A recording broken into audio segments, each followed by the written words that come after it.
আল্লাহ রাব্বুল আলামিন বলেন, দুনিয়ার বান্দা বান্দি শুনো, দুনিয়ায় যা কিছু আছে সব কিছুকে মৃত্যু স্বাদ আস্বাদন করতে হবে। কুল্লু নাফসিন যায়িকাতুল মাউত, প্রত্যেকটা প্রাণীকে মৃত্যু স্বাদ আস্বাদন করতে হবে। কুল্লু মান আলাইহা ফান ওয়া ইয়াবকা ওয়াজহু রাব্বিকা যুল জালালি ওয়াল ইকরাম। আল্লাহ রাব্বুল আলামিন বলেন, বান্দা দুনিয়ায় যা কিছু আছে গো সব কিছু ফানা ফানা হয়ে যাবে, দুনিয়ায় কোনো কিছুই থাকবে না। কুল্লু মান আলাইহা ফান, সব কিছু ফানা ফানা হবে। ওয়া ইয়াবকা ওয়াজহু রাব্বিকা যুল জালালি ওয়াল ইকরাম, শুধুমাত্র কেবলমাত্র আল্লাহ রাব্বুল আলামিন বাকি থাকবেন। আল্লাহ ছাড়া যা কিছু আছে সব কিছু ধ্বংস হবে, সব কিছু ফানা ফানা হয়ে যাবে। সাত আসমান, সাত জমিন, লৌহ কলম, আরশ, কুরসি, যা কিছু আছে সব কিছু ধ্বংস হবে, কেউ থাকবে না। আমার মুসলমান বাবাজিরা, এই দুনিয়া থাকারও জায়গা না, এই দুনিয়া থেকে অবশ্যই আমাদেরকে বিদায় নিতে হবে। দুনিয়াতে কেউ থাকতে পারে না, যত বড় বাদশাহী হোক না কেন, যত বড় পালোয়ান হোক না কেন, এই দুনিয়াতে কেউ থাকতে পারে নাই। ফেরাউন বলেন, নমরুদ বলেন, হামান বলেন, কামান বলেন, সাদ্দাদ বলেন, যা কিছু বলেন না কেন, যত পাওয়ারশীল ব্যক্তিরাই বলেন না কেন, দুনিয়াতে কেউ থাকতে পারে নাই। ইতিহাসের কিতাবের ভিতরে আসছে, দুনিয়ার মধ্যে একজন শক্তিধর বাদশা ছিল সাদ্দাত। ওই সাদ্দাত পর্যন্ত দুনিয়াতে থাকতে পারে নাই। আল্লাহ রাব্বুল আলামিন সাদ্দাতকে যেমন গায়ের শক্তি দিয়েছিলেন তেমন বাদশাহিয়ত দান করেছিলেন। ওই বাচ্চা সাদ্দাত বাদশাহিয়ত পাইয়া সে নিজেকে অনেক বড় মনে করেছিল।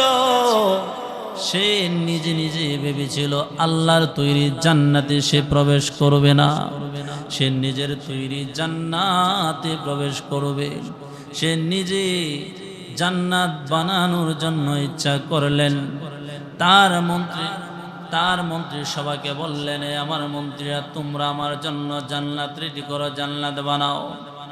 দেশ থেকে যাচাই বাছাই করি সবচেয়ে বড় বড় ইঞ্জিনিয়ার গুলাকে সে একত্রিত করলো। জান্নাত বানাবে, জান্নাত তৈরি করার জন্য যখন সে ইঞ্জিনিয়ার একত্রিত করলো, জান্নাত তৈরি করার জন্য ইঞ্জিনিয়ারদেরকে একত্রিত করে বলল, ইঞ্জিনিয়াররা, আমার একটা জান্নাত তৈরি করো, যে জান্নাতের ভিতরে আমি প্রবেশ করব। এবার জান্নাত তৈরি করা হলো। বাদশা সাদ্দাত জান্নাতে প্রবেশ করবে, ঘোড়া নিয়ে রওনা হয়ে গেল। জান্নাতের গেটে যাওয়ার পরে একটা পা ঘোড়ার উপরে, একটা পা ঘোড়ার নিচে। এমন সময় মালাকুল মউত আজরাইল ডাক দিল, এ সাদ্দাত বলে ডাক দেওয়ার সাথে সাথে সাদ্দাত বলতে লাগলো, কে তুমি আমার নাম ধরে ডাক দিয়েছো? আমার নাম ধরে তো কেউ ডাক দিতে পারে না, তুমি কে আমার নাম ধরে ডাক দিয়েছো? এবার মালাকুল মউত ডাক দিয়ে বলে, সাদ্দাত রে, আমি তো হলাম মালাকুল মউত আজরাইল। আজরাইলের কথা, আজরাইলের নাম শোনা মাত্রই, মালাকুল মউতের নাম শোনা মাত্রই সাদ্দাতের ভিতরে একটা চিপা মারছে, একটা কামড় মারছে। হায় রে, এখনই মনে হয় দুনিয়া থেকে আমাকে চলে যেতে হবে, দুনিয়ার স্বাদ আমি আর ভোগ করতে পারবো না। এবার দুইটা চোখের পানি ছেড়ে দিয়ে সাদ্দাত ডাক দিয়ে বলে, আজরাইল, অনেক আশা করিয়া আমি জান্নাতটা বানাইলাম, জান্নাতের ভিতরে কত নাজ নিয়ামত আমি রাখলাম। আমি পৃথিবী থেকে যাচাই বাছাই করে সবচেয়ে সুন্দর সুন্দর রমণী, সবচেয়ে সুন্দর সুন্দর নারীগুলাকে আমার জান্নাতের ভিতরে রাখলাম। এ মালাকুল মউত আজরাইল, আমাকে একটু সুযোগ দাও না। এমনভাবে আকুতি মিনতি করে মালাকুল মউত আজরাইলকে বলতে লাগলো। মালাকুল মউত আজরাইল ওই সাদ্দাতের আকুতি মিনতি শুনিয়া আল্লাহর কাছে বলল, আল্লাহ সাদ্দাতকে একটু সময় দিয়া দেন না গো, যাতে সাদ্দাত তার তৈরি জান্নাতটা ঘুরে ঘুরে দেখতে পারে। আল্লাহ বলে, এই মালাকুল মউত আজরাইল, তুমি তোমার জীবনে কত মানুষের জান কবজ করলা, তোমার কি আর কোনো মানুষের জান কবজ করতে গিয়ে মায়া লাগছে নি? মালাকুল মউত আজরাইল ডাক বলে, আল্লাহ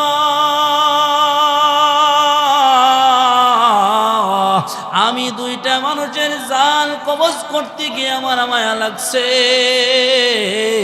আল্লাহ বলে, আজরাইল কে সে কে? এবার মালাকুল মউত আজরাইল ডাক দে বলে, আল্লাহ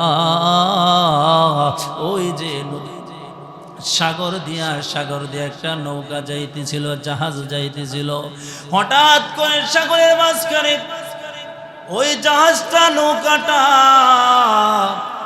ডুবে যাওয়ার পরে সমস্ত মানুষগুলা সাগরের ভিতরে মৃত্যুবরণ করলো। একটা তক্তার উপরে একজন মহিলা অন্তঃসত্ত্বা প্রেগনেন্ট অবস্থায় তার প্রসব ব্যথা উঠে গেল। এমন সময় তার বাচ্চাও দুনিয়াতে ভূমিষ্ঠ হলো। তক্তার উপরে বাচ্চা এবং বাচ্চার মা, মহিলা এবং মহিলার সন্তান দুইজন তক্তার উপরে, কোনো মানুষ নাই। সাগরের মাঝখানে তক্তাটা ভাসতেছে। আয় আল্লাহ, এমন সময় আপনি আমাকে বলেছিলেন, এ মালাকুল মউত আজরাইল, এ আজরাইল, তুমি ওই মহিলার জালটাকে কবজ করে ফেলো, বাচ্চার জালটাকে তুমি কবজ করবা না রে। এই আজরাইল, তুমি মহিলার জানটাকে কবজ করে ফেলো। আল্লাহ গো, ওই যে মহিলার জানটাকে কবজ করেছিলাম, ওই সময় আমার মায়া লেগেছিল আল্লাহ, আর এই সাদ্দাতের জান কবজ করতে গিয়ে আমার মায়া লেগেছিল। আল্লাহ ডাকতে বলে, এ মালাকুল মউত আজরাইল, ওই যে মহিলা আর ওই যে বাচ্চা, ওই বাচ্চা এবং মহিলাকে তুমি চেনোনি?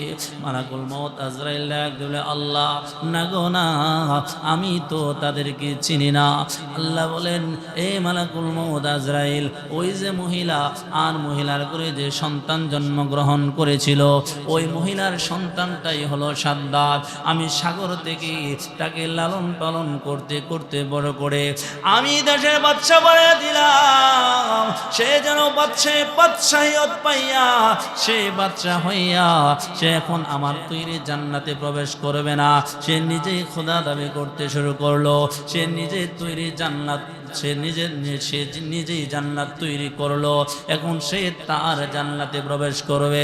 এ মালাকুল মউত আজরাইল, এ নাফরমান সাদ্দাতি, ওই সাদ্দাত, ওই শিশু বাচ্চাটাই পরবর্তীতে সাদ্দাত হয়ে যায়। এ মালাকুল মউত, একটা সময় তাকে দেওয়া হবে না, এক মুহূর্তের জন্য তাকে দেওয়া হবে না। একটা ঠ্যাং থাকবে ঘোড়ার উপরে, একটা ঠ্যাং থাকবে ঘোড়ার নিচে। এমতো অবস্থায় সাদ্দাতের জানকে তুমি কবজ করে ফেলবা।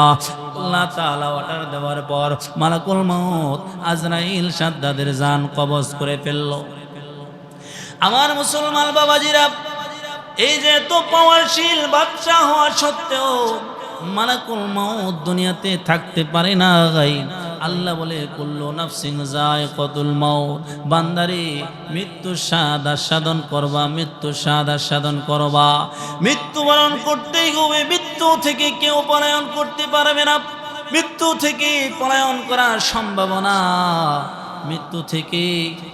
মৃত্যু থেকে কোনোভাবে পলায়ন করা যাবে না। মৌত থেকে যতই পালাও, মরণ তোমায় লইবে গিরি। মরণ থেকে যতই পালাও, মরণ তোমায় লইবে ঘিরি। যদিও সুদূর আকাশ পানে লাগিয়ে বেড়াও সেতায় সিঁড়ি।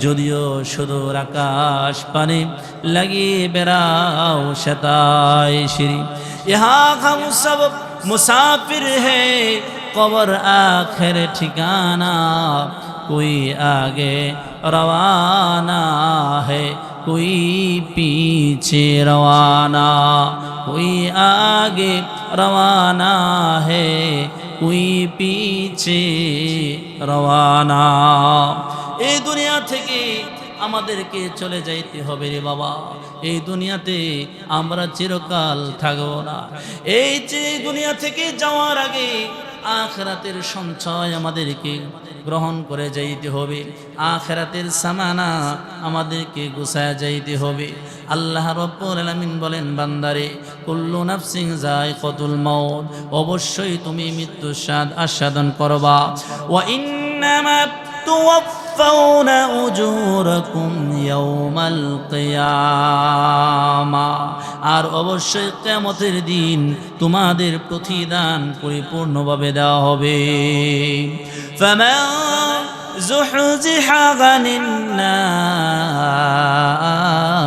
وأدخل الجنة فقد فاز আল্লাহ তাআলা বলেন সুতরাং তাকে জাহান্নাম থেকে দূরে রাখা হবে যাকে জাহান্নাম থেকে দূরে রাখা হবে ফামান যুহজিহা আনিন নার ওয়া উদখিলাল জান্নাহ এবং জান্নাতের মধ্যে যাকে প্রবেশ করানো হবে ফাকাদ ফাজ সে সফল কাম হয়ে যাবে সে সফলতা পাবে আর আল্লাহ তাআলা বলেন ওয়ামাল হায়াতুদ দুনিয়া ইল্লা মাতাউল গুরুর আর এই দুনিয়াটা হলো এই দুনিয়ার জিন্দেগিটা হলো শুধুই দুকা এই দুনিয়ায় যা কিছু দেখি না কেন সব কিছু দুকার উপরে চলে সব কিছু মরিচিকা আজকে আমার ভাই আছে আজকে আমার বোন আছে আজকে আমার মা বাবা আছে আজকে আমার সন্তান আছে আজকে আমার বন্ধু বান্ধব আছে আজকে আমার টাকা পয়সা আছে আজকে আমার দ্বন্দ্বলত আছে কিন্তু যখন দুইটা চক্ষু বন্ধ হয়ে যাবে গো তখন আর কেউ আপন হবে না আল্লাহ তাআলা বলেন বান্দারে দুনিয়ার যা কিছু আছে সব কিছু হলো দুকা ওমাল হায়াতুদ দুনিয়া ইল্লা মাতাউল গুরুর দুনিয়ার যা কিছু আছে সব কিছু হলো দুকা যখন দুনিয়া থেকে চলে যাব দুনিয়া থেকে চলে যাওয়ার পর যখন কিয়ামতের ময়দানে আমরা দাঁড়াবো ওই কিয়ামতের ময়দানে কেউ আপন হবে না আমার আল্লাহ বলেন ইয়াউমা ইয়াফিরুল মারউ মিন আখি ওয়া উম্মিহি ওয়া আবি ওয়া সাহিবাতিহি ওয়া বানি লিকুল্লি ইমরিইম মিনহুম ইয়াউমা ইদিন শাআনু ইউগনি আল্লাহ বলে বান্দা ওই কিয়ামতের ময়দানে যখন তুমি উঠবা ওই কিয়ামতের ময়দানে তুমি ওঠার পর তোমার আপন কেউ হবে না ইয়াউমা ইয়াফিরুল মারউ মিন আখি তোমার ভাই তোমাকে দেখে পলায়ন করবে ওয়া উম্মিহি ওয়া আবি তোমার মা তোমার বাবা তোমাকে দেখে পলায়ন করবে ওয়া সাহিবাতিহি ওয়া বানি তোমার বন্ধু বান্ধব তোমাকে দেখে পলায়ন করবে স্বামী তার স্ত্রী দেখে পলায়ন করবে স্ত্রী তার স্বামীকে দেখে পলায়ন করবে কেউ পরিচয় দিবে না কেউ পরিচয় দিবে না রাসূল করিম সাল্লাল্লাহু আলাইহি ওয়াসাল্লাম বলেন আরে আমার উম্মতেরা শোনো ওই কিয়ামতের ময়দানে রোজ মাহশরে একটা ব্যক্তি একটা নেকির জন্য জান্নাতে যাইতে পারবে না গো একটা নেকির জন্য সে জান্নাতে যাইতে পারবে না একটা নেকি সে একটা নেকির কারণে জান্নাতে যাইতে পারবে না ওই বান্দা আল্লাহকে ডাক দিয়ে বলবে আল্লাহ দুনিয়াতে তো আমার অনেক আত্মীয় স্বজন ছিল আমার মা ছিল আমার বাবা ছিল আমার সন্তান ছিল আমার স্ত্রী ছিল আমার ভাই ছিল আমার বোন ছিল আমার বন্ধু বান্ধব ছিল গো আল্লাহ গো আজকে কিয়ামতের ময়দানে একটা সুযোগ দেন না গো আমি দেখি না আমার মার কাছ থেকে বাবার কাছ থেকে আমার বন্ধু বান্ধবের কাছ থেকে আমার ছেলে সন্তানের কাছ থেকে একটা নেকি নিয়ে আসতে পারি কিনা একটা নেকি নিয়ে জান্নাতে যাইতে পারি কিনা আল্লাহ বলবে বান্দা না না আজকে কিয়ামতের ময়দানে কাউকে তুমি তোমার আপন হিসাবে পাইবা না কেউ তোমাকে নেকি দিবে না বান্দা না সূরা বান্দা আবার বলবে আল্লাহ একটা নেকি দাও না গো একটা নেকি নিয়ে জান্নাতে যায় আল্লাহ বলবে যাও তুমি গিয়া দেখো না তুমি একটা নেকি আনতে পারো কিনা এবার বান্দা দৌড়ে যাবে মার কাছে গিয়ে বলবে মা 10 মাস 10 দিন তুমি আমাকে গর্ভে ধারণ করেছিলা ও মা, শত কষ্ট হওয়ার পরেও মা তুমি কোনো দুঃখ পাও নাই, কষ্ট পাও নাই। মা গো, আমি যখন তোমার গর্ভে ছিলাম, ও গর্ভে থাকা অবস্থায় আমি যখন তোমার পেটের মধ্যে লাথি মারলাম, আমার বাবা পাশে ঘুমায় রইছে, পাশের ঘরে আমার দাদা দাদি ঘুমায় রইছে। মা গো, গভীর রাত্রে তোমার পেটের মধ্যে লাথি মারার পর তুমি তো লাভ দেয়া উঠছো, আমার বাবা জানে না, আমার দাদা দাদি কেউ জানে না। ও মা, তুমি একা একা ওই কষ্টটা সহ্য করে যাও। ও মা, যখন আমি দুনিয়াতে ভূমিষ্ঠ হব তোমার প্রসব ব্যথা উঠে গিয়েছিল। ও মা, তুমি দুনিয়ার সবার কাছ থেকে ক্ষমা নিয়েছিলা, কারণ একটা মানুষ, একটা সন্তান যখন মার গর্ভে থেকে দুনিয়াতে ভূমিষ্ঠ নেই, তখন মা দুনিয়া থেকে চলে যাওয়ার অবস্থা হয়ে যায়। মাগো, এত কষ্ট করার পরেও তুমি আমার জন্য কত কিছুই না করলা। ও মা, আজকে একটা নেকির জন্য জান্নাতে যাইতে পারি না। মা, একটা নেকি দাও, একটা নেকি নিয়ে জান্নাতে যাই। এবার মা বলবে তোমাকে আমি চিনি না, যাও, দূর হয়ে যাও। আজকে কিয়ামতের ময়দানে আমি নিজেই তো ইয়া নাফসি বলতেছি। মা তাড়ায় দিবে, দৌড়ায় যাবে বাবার কাছে, বাবাও তাড়ায় দিবে, দৌড়ায় যাবে সন্তানের কাছে, সন্তানও তাড়ায় দিবে, দৌড়ায় যাবে স্ত্রীর কাছে, স্ত্রীও তাড়ায় দিবে, দৌড়ায় যাবে বন্ধু বান্ধবের কাছে, বন্ধু বান্ধব তাড়ায় দিবে। ওই কিয়ামতের ময়দানে কেউ পরিচয় দিবে না। শুধু তাই না, আল্লাহ বলে বান্দারে তোমার হাত দিলাম, তোমার পা দিলাম, তোমার অঙ্গ প্রত্যঙ্গ দিলাম। ওই কিয়ামতের ময়দানে তোমার অঙ্গ প্রত্যঙ্গ গুলো তোমার বিরুদ্ধে দাঁড়ায় যাবে। আল্লাহ বলেন আল-ইয়াউমা নাখতিমু আলা আফওয়াহিহিম ওয়া তুকাল্লিমুনা আইদিহিম ওয়া তাশহাদু আরজুলুহুম বিমা কানু ইয়াকসিবুন। আল্লাহ বলে বান্দা, ওই কিয়ামতের ময়দানে তোমার জবানের মধ্যে মোহর মেরে দেওয়া হবে। আল-ইয়াউমা নাখতিমু আলা আফওয়াহিহিম, তোমার জবানের মধ্যে মোহর মেরে দেওয়া হবে। তোমার জবান দ্বারা তুমি কথা বলতে পারবে না। ওয়া তুকাল্লিমুনা আইদিহিম, তোমার হাতের জবান খুলে দেওয়া হবে।